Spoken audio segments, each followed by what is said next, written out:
mother tell your Hello all, and it's another video. Today, which I hate doing. Why am I doing this? Because something that hasn't happened in 3 months happened. Bill, not Doug, but Bill came on here and made a classic Bill and Doug video. Made one of those videos that just makes you go, huh?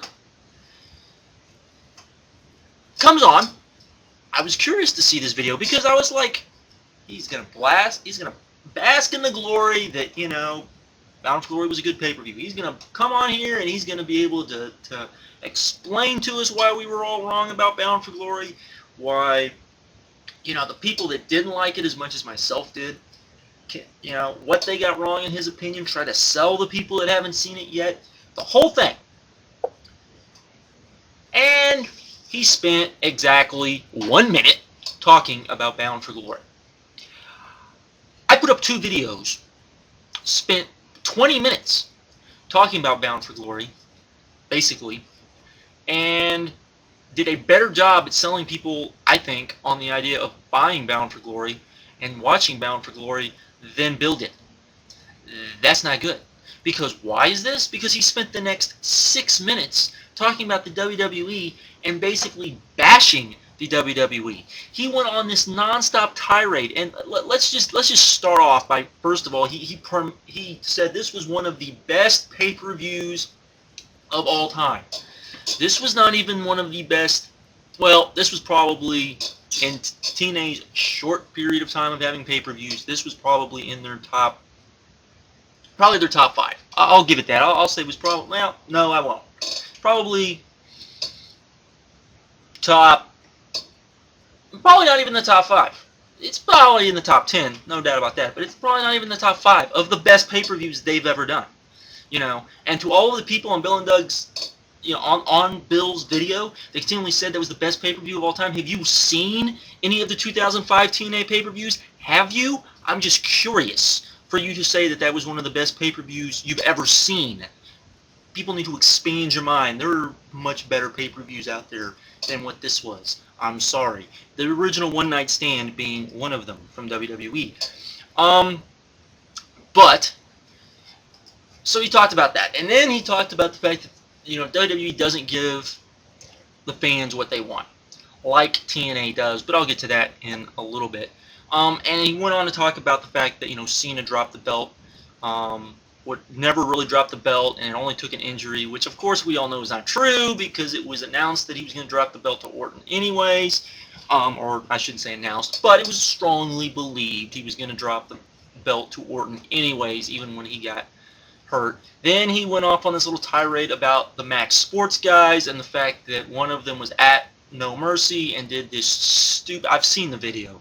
The guy was basically pissed off because Chris Jericho wasn't there. I'm sorry, if you believed Chris Jericho was going to be at that pay-per-view, you don't need to be doing a wrestling show. I'm sorry. Anybody that actually thought he was going to be there, I'm sorry, you're a bit dumb when it comes to the wrestling business. He then went on and said that, you know, they don't listen to the fans. Proof of this, proof that he didn't care, that the WWE and Vince McMahon don't care about the fans, was the fact that at the show, I guess this weekend, one of the shows, WWE was taking signs from the fans. Problem with that is they've done this for years. TNA has done this. Every company does this that I know, that I can think of.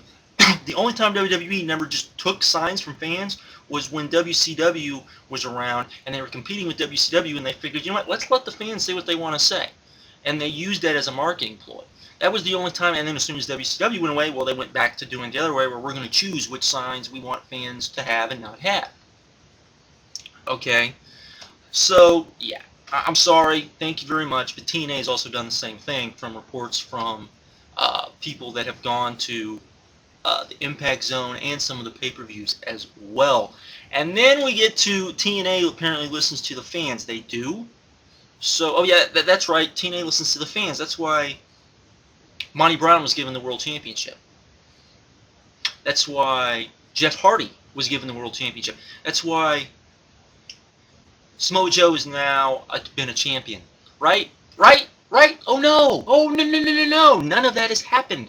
We got Jeff Jarrett as a multi-time champion, as a guy that pretty much pushed himself in the same vein that Triple H has in WWE. We got Kevin Nash, even though no one wanted to see Kevin Nash. We got Macho Man Randy Savage, even though no one wanted to see Macho Man Randy Savage. We got Rowdy Piper, even though no one wanted to really see Rowdy Piper at the time. There's the continually talk of them wanting to bring in Hulk Hogan. Yeah, and that's from Dixie Carter's own mouth, by the way.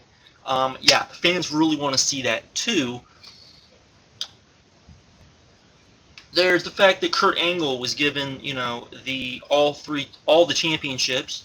There's the fact that they pretty much continually bury the X Division. There's the fact that the fans have been outraged over the Motor City Machine Guns not getting the push that everyone thinks they should.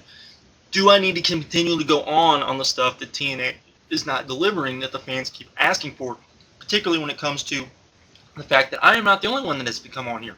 Many TNA fans that are as diehard as yourselves, or as diehard as Bill, comes on here and continually says they wish TNA would go back to 2005, and they don't. So, no, they're not giving the fans what they want either.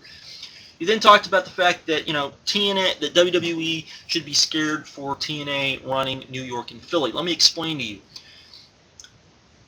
New York, in particular, TNA went to New York State, didn't go to New York City, and stayed as far away as they could from not WWE stuff, from Ring of Honor stuff. Trust me when I say this. I'm not saying this as a Ring of Honor fan, because I firmly believe this. If they showed up for a true taping that was not, a UWF show, which is what they usually have done, but a true TNA show, the Ring of Honor fans would show up, and the Ring of Honor fans would let TNA hear it.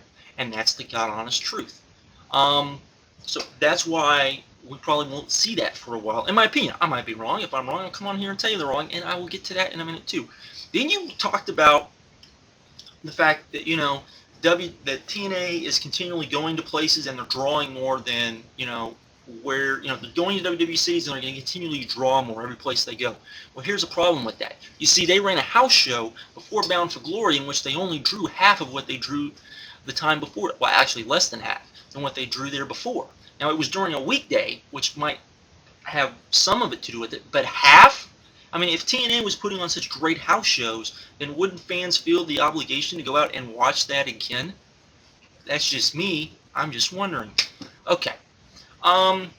Then you talked about guys leaving WWE. You talked about Christian leaving. Let me explain to you why Christian left, for everyone that wonders about this. Christian left because he wanted to be a big fish in a little pond, and he was a medium-sized fish in a very big pond in WWE, and was never going to be a main eventer. He left to go to TNA because he wanted to shove it in WWE's face that yes, he could be a main eventer, even though he hasn't proved to me, or I don't think anyone is a legit main eventer in TNA, or a legit draw in TNA either. Then you talked about Angle leaving WWE. Angle didn't leave WWE. Angle basically got fired from WWE for the very reason that he was pulled over by the cops, and why TNA should be doing, should have taken the title from him and sent him away for a month, not doing what they are doing with him currently. I'm not going to give out any spoilers. Now, as far as Booker leaving, I completely agree with Booker leaving. I would sit here and say, yay, Booker left. I was going to do a video on this because he was fed up with Triple H's BS, which I completely agree with. I have no problem with that. Yay that you mentioned this, but you didn't mention that part of it. You ripped on the WWE and you ripped on the WWE fans, but you didn't talk about Triple H, which kind of bugs me. Then you talked about Foley saying the WWE intentionally puts on bad shows that aren't the Big Four. I will say that the WWE does not book the non-Big Four shows like the Big Four shows, that they save the best matches for the Big Four shows. But the problem I have with that is that if you go back the last 4 years, most of the better pay-per-views over the last 4 years have been from the non-Big Four shows. Thank you very much. And lastly, because I have stated this, you talked about TNA coming in Texas, and this has to do with people, and two other little morons that like to come on here that I will not even talk about. If TNA came to Texas, I would be right behind you guys, wanting to get them as much stuff as they could, hoping that they would put on a good show. And I would hope they would put on a good show the first time they came. If they didn't, though, I wouldn't help them ever again. And that's the God honest truth. Again, If you're going to come on here, please make sense. You have the biggest subscribers. You could have done a lot better than this. Thank you. I'm out. Bye.